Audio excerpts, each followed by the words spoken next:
in the age of COVID, this has become like a huge thing. And this is kind of how my whole podcast was kind of born out of that. A lot of artists are stuck at home and can't perform. So they're, talking with me. And it's been great. Been Yeah, a lot of people who just need to get out there. And as you know, the bread and butter is in live performing. So they've been doing these concerts on, Facebook or whatnot. right, What it's all right. down to. Thanks for joining me. Well, This is thank you for great. asking me. Yeah, you just again talking about social media, you popped up. I was like, this seems pretty interesting. It's nice to be able to stumble on great talent and Thank you. good Yeah, work. yeah. Well, it's been a process. It's been a process. I mean, I have, 4 albums out, and Yeah. I came to this late in the game because I was actually a classically trained actor initially, and ended up coming and doing some television and really didn't enjoy the work. And my dad passed away. He was a jazz piano player. And I thought, Right. I've always wanted to sing jazz. So I just kind of hung up my acting chops and decided to just pursue music at 150%. Yeah. So Become all in, I'm sure. yeah, I yeah. love Well, that's what it jazz. that's what Yeah. it takes. Yeah. Yeah. Yeah. So in acting, what were you doing and how long were you doing that? Well, when I was actually in high school, I was in the drama department, and then I fell in love with it and ended up going to an acting school in LA called Los Angeles City College. Had a big Heard of that. acting program, and then decided I really wanted to get into Juilliard. So I auditioned. I didn't get accepted, but I ended up getting accepted at the American Conservatory Theater in San Francisco. So under the auspices of Bill Ball, William Ball, and Alan Fletcher, which is when it was really rich. I mean, that's when Annette Bening went there and Denzel Washington went there. Uh, So I studied there and then decided to move to New York. And so not real intelligent, ah. because it's like you think, okay, well, I have all these connections now on the West Coast, and now I'm going to go to the East Coast. Yeah. Challenge yourself. Why not? Yes. Well, I really wanted to do Broadway. I wanted to do Sure. serious theater, but I think there are a handful of actors that have managed to make a living in regional theater, and where you can do Ibsen and Shaw and Sure. Chekhov and Shakespeare. And so I ended up going to New York and had worked really, really hard, started dancing, worked my butt off, and was dancing like 5, 6 hours a day, and then started getting noticed in New York on the short list for understudying leads on Broadway and so forth and so on. And then one day I had just gotten back from doing Anita in West Side Story in Philadelphia, and I was in class and I did a jump and came down and my knee gave out, my whole leg gave out, and that Oh, was kind of the end of it. Yeah. I could feel So it. Yeah. It's so yeah, disappointing. It's like, oh my gosh. But yeah, what yeah, discipline you get from dancing though. That yes, probably you trained do. you. Yeah, dancing and classical theater. I mean, believe it or not, you learn fencing, you learn accents, it's a whole program that you go through. You learn voice, because believe it or not, doing Shakespeare can be as physically demanding as singing opera. I mean, you're not singing, but you're speaking, and some of the soliloquies and so forth are so rich, and they go on and on and on, and you have to know where to breathe, and so on it goes, so you learn all of this stuff.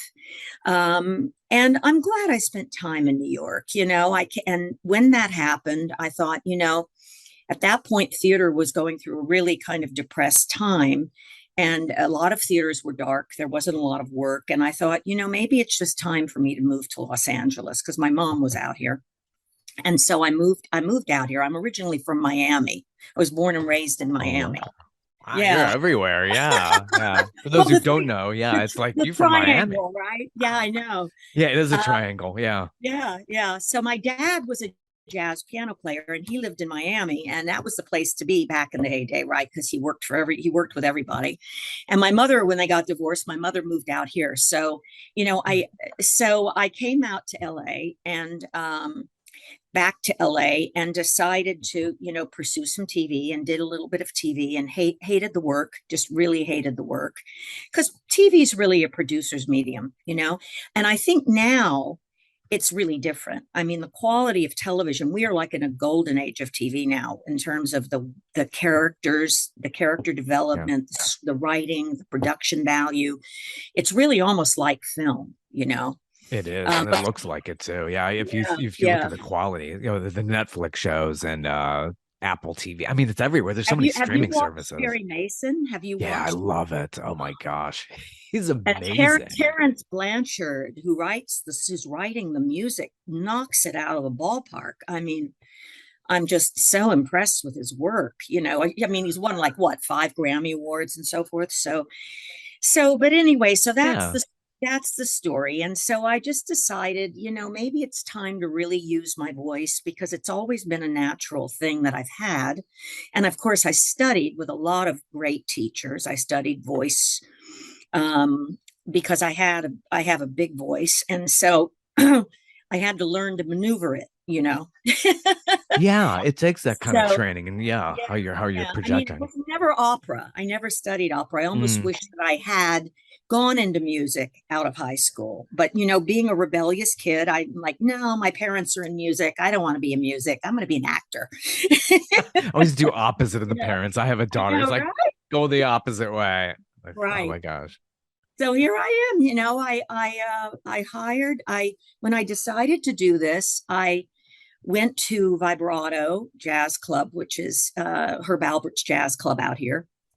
And I talked to the musical director out there, and I said, who would you recommend as a musical director? Because I want to start singing jazz. So he recommended a man named Tom Garvin, who got behind me. My first show ever in jazz was at the legendary Jazz Bakery out here.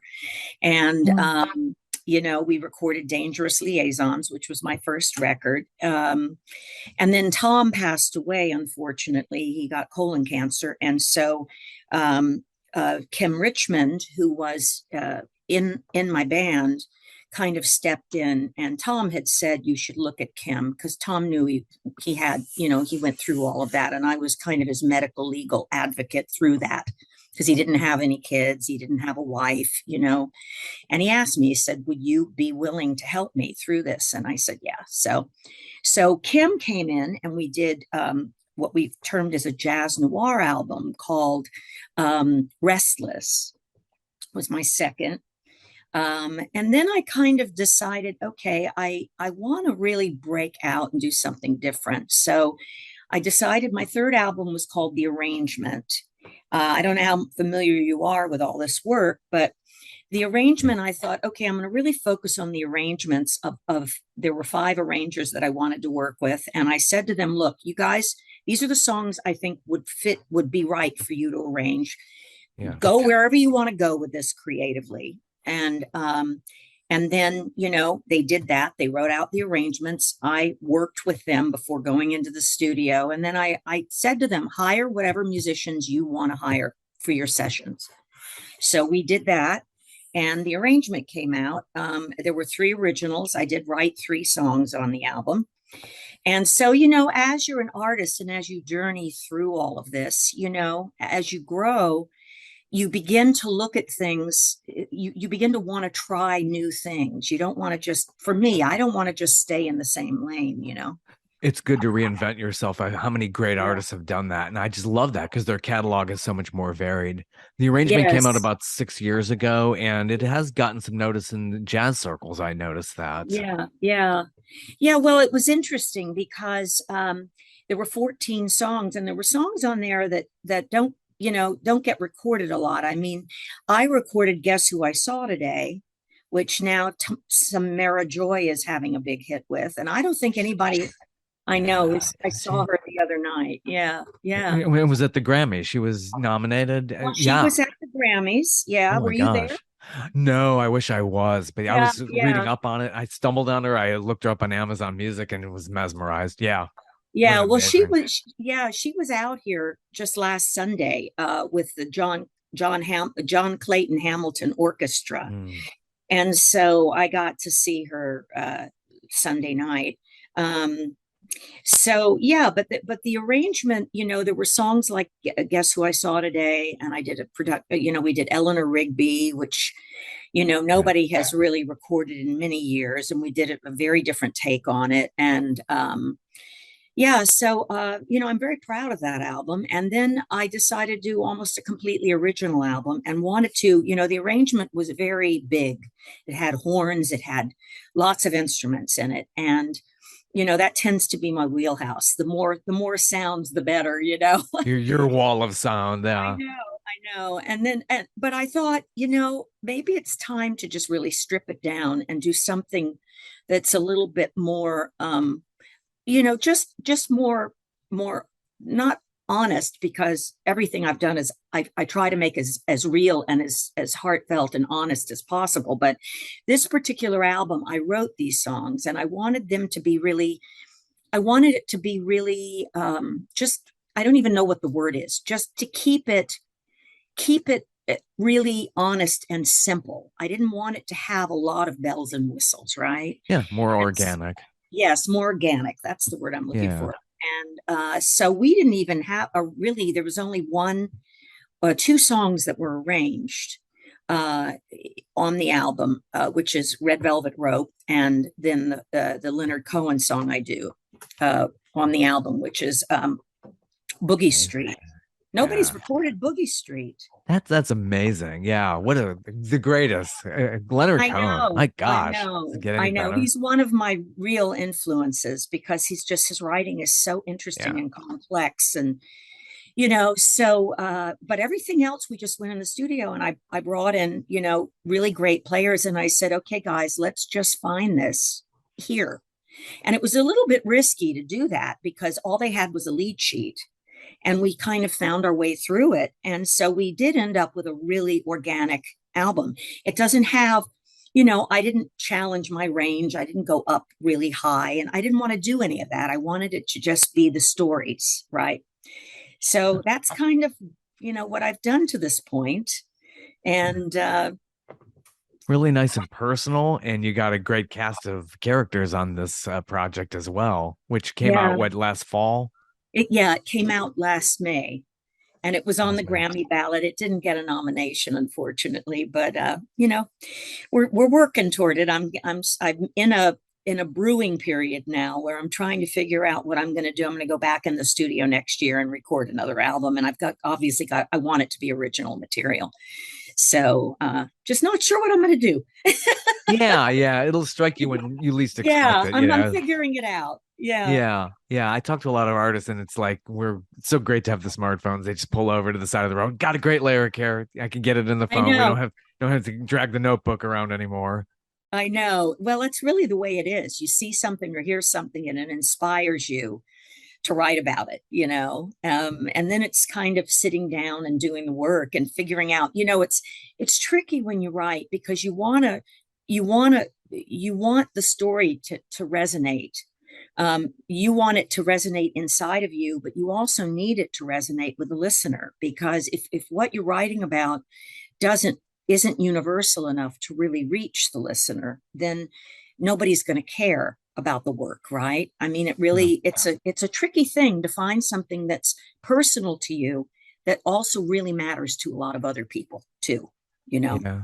So true. That When makes sense. you're doing the lyrics, do you come into the studio and rework the lyrics, or you're pretty much it's already done and ready to go? It's Do you, pretty much already done. Yeah. yeah, Yeah. I mean, I work on something until I feel like it's in a form where then I give it to, I'll reach out to one of my collaborators and say, let's see what we've got here.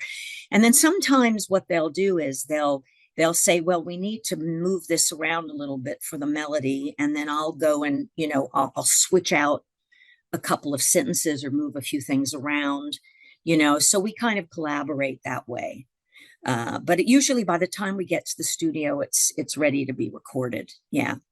it's good to be prepared, but some people do. They'll start like reworking things in the studio, and those, the final lyrics might be way different before you went in. So that's something Yeah, that's, when your collaborators are like getting a hold of your lyrics and say, hey, how about this line, that line? So it sounds like you got some really good people you're working with. Jeff Colella, who has worked with Lou Rawls. I've seen Lou right. Rawls. It's just, Yeah, yeah, yeah. what a great performer. Yeah, Jeff is great. I've worked with Jeff since I started this thing. He was in my original band with Tom Garvin. Tom brought him in, and Tom was Jack Jones's musical director, and then went on, and then he stepped down, and Jeff was became Jack Jones's musical director for a while. And so, and then I had on Signature, I have Tom Garvin. I don't know if you know who Tom is. I've heard that name. He's pretty amazing. I mean, I didn't really realize how amazing he was until we were in the studio. I mean, he's the one of the first call studio musicians in LA, and so he works very differently than everybody else. I mean, he shows up, and he usually will do one take, and it's usually the take. It doesn't get redone. It's like, okay, usually he said to me, the first take is always the best. And so, he worked with Lady Gaga, and he was Tony Bennett's musical director for 3 years. Yeah. Yeah, and then he Worked was on Love for Sale. Was that yeah, the, yeah. yes, yeah, he was on the Love for Yeah. Sale album with Gaga and Bennett. Oh, yeah. And he's just such a consummate musician. But he's so busy, I can't get him all the time. And high demand. Yeah, I definitely. know, I Creme de la know. creme. Yeah, for Yeah. sure. Kiki Valera is showing up on your You release know here. Kiki? I definitely, yeah, yeah. I love that vibe. So you must be really into the Latino music. It's Well, growing up in Miami. Oh, absolutely. Coconut Grove. I remember going there. It's like Yes. blasting everywhere. Yeah, totally in Miami. So your dad, Don Ippolito, has worked with Yes. some real serious legends. Yeah. Yeah. Well, my dad was interesting because he was in World War II, and he was doing arranging for the big bands while he was in the army. He actually went to Italy, and I guess got an honorable discharge because he was working the cannons and got some hearing damage.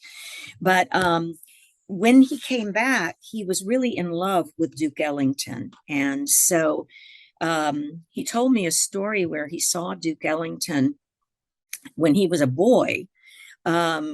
He was living in Philadelphia, in not Philadelphia, Newcastle, Pennsylvania, and Ellington was coming to Newcastle for a concert. I think he said there was like a 1,200 seat theater, Mm. and he said there were only ended up being like 200 people there. It was right at the beginning. I don't think Ellington was well. I'm not sure where he was at in his career at that point, but he said Ellington apparently they lost their music on the Huh. train. And so Ellington would always carry a briefcase with all of his handwritten charts back in the day when they actually hand wrote out charts. I have my dad's music library because he passed away, and it's all handwritten. It just blows my mind. It's all handwritten in pencil. Yeah. And so Ellington basically laid his charts out. My dad told me the story, laid his charts out at the foot of the stage, and the guys lined up and they played the concert. So, yeah. So, That's incredible. he was a funny guy. He didn't like playing Fender Rhodes. He only wanted to play real piano. And, he traveled with Buddy Rich. He played with Iris Sullivan. I've posted some footage of him. I had his concert that they did at Channel 2, PBS. He did several concerts down in Miami for PBS Channel 2 with his arrangements and big band. So they're on my YouTube site. Yeah, it's a great site. And also we see the making of your latest release, which I Yeah, really appreciated. That really thank brings you you. up to speed as to how, Yeah, what the secret to the sauce of such a great release. It's just, if anybody goes to that YouTube channel, is it under your name, or just do a yeah, search for you in YouTube? yeah. It's Sylvia Brooks, but if you do a search for me on YouTube, it'll come up as well. Yeah. So where are you located? I'm just curious. I'm here in Atlanta, Georgia, and Ah, I live about 20 minutes north of Atlanta. I see. Great So music yeah, scene. Yeah. yeah, yeah. Well, my mother's family was from Athens and Milledgeville.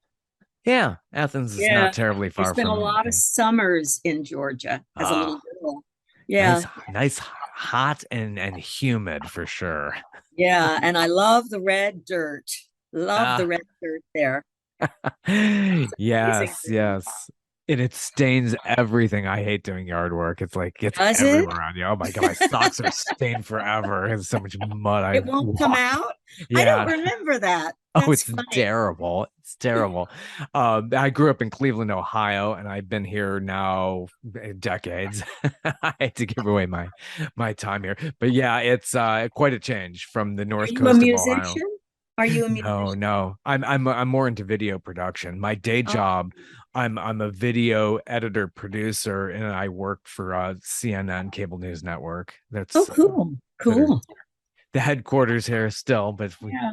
got a lot of operation in New York as well. So yeah, I really just enjoy the nuts and bolts of music, and it's always interested me as a journalist as well. Yeah. Yeah. It's yeah, and it's been so great to stumble on you and to see this jazz music, which I just love to go out of my way to hear and try to call it up as much as I can. It's calming. It's Yeah, yeah. Well, I don't, I'm a funny jazz singer. I don't do a lot of scatting. I mean, I can, but, to me, it's really about the story. I'm kind of, I'm kind of old fashioned that way. I don't like it to get so avant-garde that people don't know what they're listening to, and I've kind of been told, that well, I've been called a balladeer, which is kind of funny. I did jazz at LACMA. They do a jazz series out here, which is the Los Angeles County Museum of Art, and they simulcast with 88.1 Jazz FM. And I did the concert there, and some lady walked up to me. She says, "Oh, you're the balladeer." The first that's time I've great. ever heard that, like balladeer. Okay, thank you. You got your own style. That's really nice. That really is. I've Yeah, been to LACMA. I went there years and years ago, and there was a Van Gogh exhibit, and yeah. it was just stunning. Yeah, there's great arts in Los Angeles, but yeah, Atlanta is so much like LA in that sense. It's so hard to get around. It's I like better. know, I know, and it's a wonderful venue. They do this summer series every year, and they try to incorporate as many new artists into it as they can. You have you went literally have it's free, so the public can come, and it's like 2 to 3 thousand people show up. So it's a really wonderful event. I have a show coming up in I think it's June 13th at Vibratos. I'm going to be performing my newest record there. Oh, Um, good. we just keep putting one foot in front of the other, uh and trying to figure out the next thing that interests me enough to want to do it. Yeah, you might go in a Yeah. totally different direction, and a year is a lot of time before you're going to be like, okay, this is my next project. But in the meantime, you're doing a lot of great live performing. Yeah, well, I'm trying to get out more. I didn't do a lot of live performing, as nobody did during COVID, Oh yeah. so I'm trying to do more of that. I just love the recording studio. I could just live in the recording studio. Wow, I don't hear that very much. I hear like, oh, I love live performing. I can't stand production. It's just like, oh my Oh, I God, here's love another. the recording studio. I love it. Yes. Yeah. Oh, that's wonderful. Yeah, and you have a lot of good help. Christian Jacob is a name that Yes. I'd come across and really am interesting involved in the movie Sully. So he must know Clint Eastwood quite well. Right. Well, he kind of was part of the Tierney Sutton band. As are there's Kevin Axt, who played on one track, who's a bass player, and then you have uh, Trey Henry, who also plays with Tierney, and then you have Ray Brinker, who plays with Tierney. And so they've been nominated for 9 or 10 Grammys. She's never won, but Christian has started a few years ago, and Tierney, they decided to start branching out. So luckily, I was able to start working with Christian, and he and I have collaborated on a couple of songs. I love Christian. He's actually going to be playing for me at the vibrato gig. And he did so what happened with Clint Eastwood is apparently Clint Eastwood had been following the Tierney Sutton band, and so he reached out to Tierney and Christian and said, I have a film coming up, Sully, and I'd like you to do the score. So Christian did the score. And then he turned around and I guess Clint asked him to do the 1519 to Paris. So he Yeah. did two films yeah. And I mean, Christian taught at the Manhattan School of Music. He was a teacher there. He's been nominated for probably 10 or 11 Grammy Awards. I mean, I'm very lucky. There's a deep well of incredibly talented people out here in LA. And luckily I'm able to work with most of them. So I feel very honored that way, you know. Where are you recording? Are you doing it all in LA, or do you send files to people and doing production in other cities? Is it all done there where you're at? I like to try to do it live because I like the intimacy of that. You know, we recorded here at a studio called Dragonfly Creek Recording Studios, and it's a wonderful studio. Charlie Pollard owns it, and it's on a 7-acre horse ranch. So it has his wife is a professional horseback rider, and so they board horses and they have goats, and the goats walk around, and it's lovely. And you go up there, and it's such a wonderful atmosphere for creativity, you know. And it's the first time I recorded there, and I was so impressed. I'll probably record there again, you know. Yeah, it's good to have a great atmosphere. I was reading Phil Ramone's book. He's a famous producer, worked with Peter, Right. Paul, and Mary Yes. all the way to Yeah. Billy Yeah. Joel. And he was talking about how, yeah, it's so important as a producer to create a great atmosphere, whatever they need, whatever this artist needs, I'm gonna deliver so to make them as comfortable as possible in the studio. If they need, the magic carpet under them or whatever it takes. That's important. Yeah. Well, you know, it was pretty amazing with Charlie because their ranch, I don't know if you remember hearing about the Woolsey fires I've heard of out that. here. Yeah, yeah. It burned, you know, thousands of acres out here. And his ranch was what was in the fire, their Mm. ranch. Luckily, the horses, they got everybody out, everybody was safe, but everything got burned down except for the studio, which sits in the middle of the property, and it's kind of a little round kind of building there, and the fire literally burned the entire ranch and didn't touch the studio. It was just amazing to me, you Huh. know. And when I went in there, I thought this place is blessed. I have to record here, you know. And he had a bottle. He has a Perrier bottle that sits in the studio that's melted from the heat. That Huh. it's kind of like this. And could write a song about the Perrier bottle. There's an inspiration there. Oh my I know, gosh. right? Wow. Yeah. Isn't that amazing though that everything like burned around it? Did they soak it down with water to keep the embers from hitting I it? don't Or think he did anything. I wow, mean, it's just they had to get, you know, a dozen horses or a half a dozen horses out of there. They had to get their personal, because that fire just took over like it does out in California. It just is like a quick fire. It just catches everything in its wake. And I don't know why it burned around the studio. It's just really bizarre to me, oh you wow. know? Yeah. Yeah. So Yeah, you have those extremes out that way too. It could be extreme drought, then you get fire season, and then all of a sudden there's a deluge. Nothing's ever like balanced. It's like, not here. everything at once. It's life. I know, it's true. It really is. When it rains, it pours, and it's always like that, no matter what. So Yeah. I like this one song, "The Flea Markets of Paris." That's seems to be a beautiful inspirational song. So, what are the Cute. origins of that one? Oh my goodness. Well, um, it was actually written, it's kind of autobiographical for me. Um, and it was the first time I went to Paris was with my first husband. And I've never been there before. And we ended up getting divorced, and it was just a story. I remember seeing the flea markets for the first time and just being blown away, uh, particularly the ones that are in the older part, you know.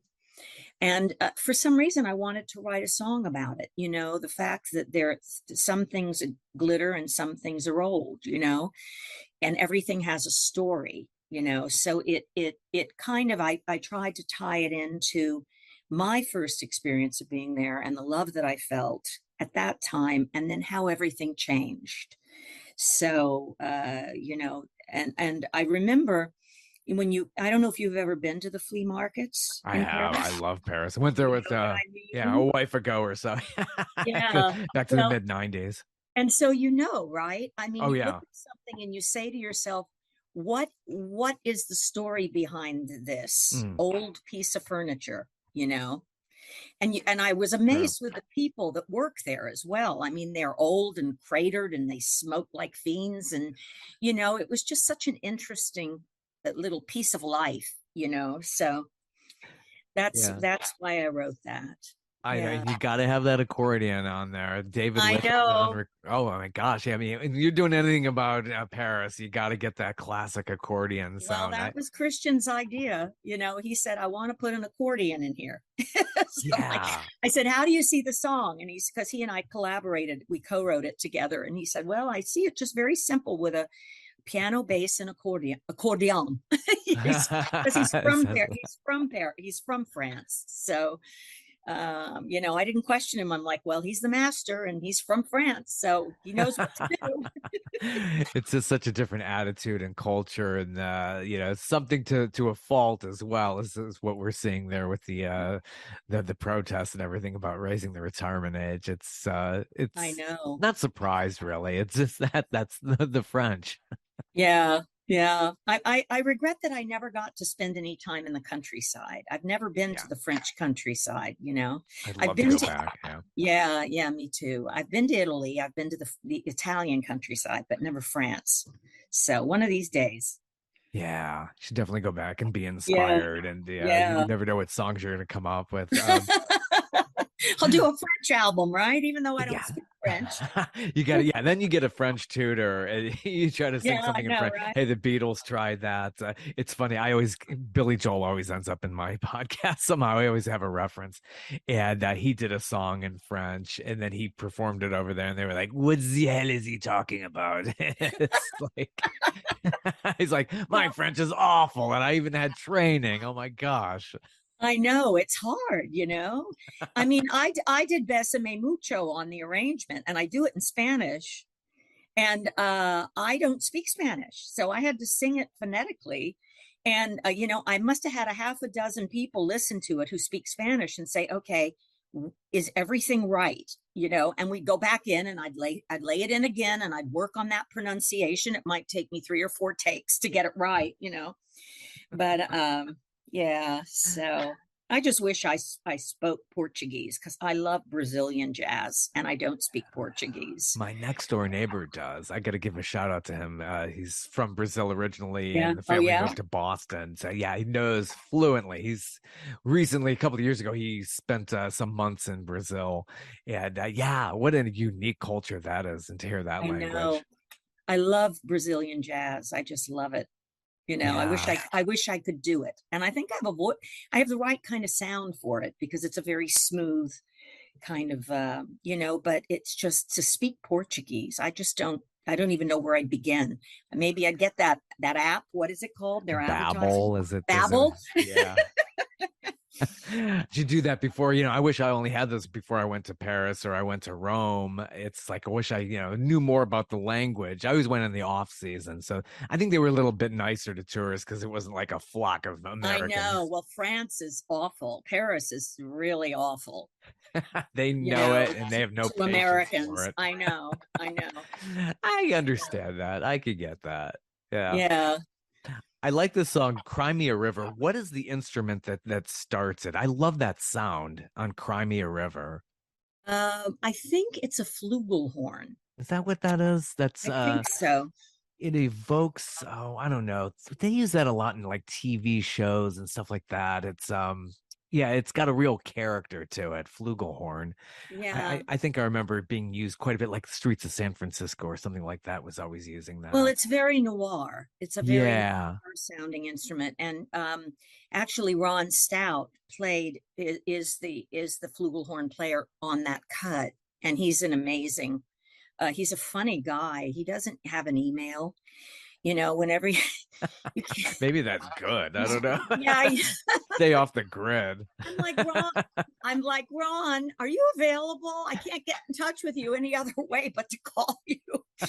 He's so cute. He's a wonderful consummate musician. He's played with Michael Bublé and a number of people, because he's really top line.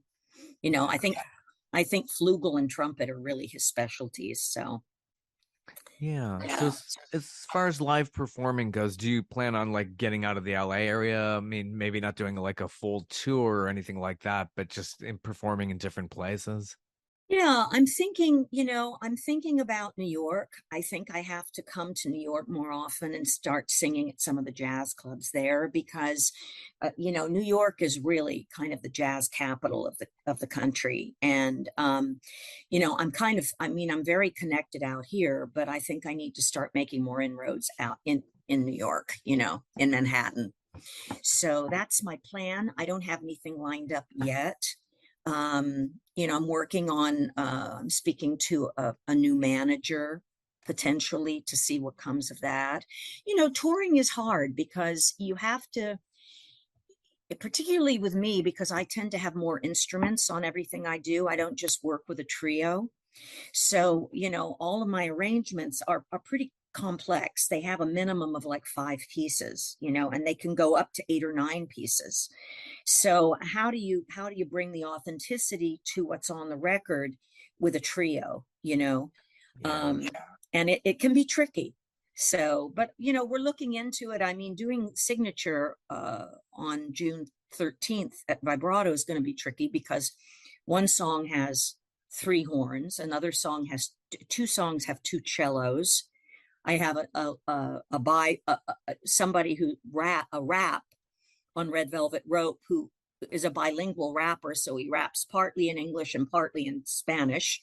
And then I have 2 gospel singers. So, Yeah, it's quite an so what do? You entourage, bring 12 right? people with you to do one show. You kind of can't do that. So, it all takes kind of rethinking, like how do you keep the same, synthesizers are a great instrument because it can make a lot of different sounds, but it's not the same thing as having real horns. You can have horns on a synthesizer, but it's just not, it's a little less real, or That's really interesting. Yeah, because you talked about paths. doing that touring and it's just taking all this stuff on the road with you. And yeah, you want to stay true to your record and not strip it down so much where it's unrecognizable.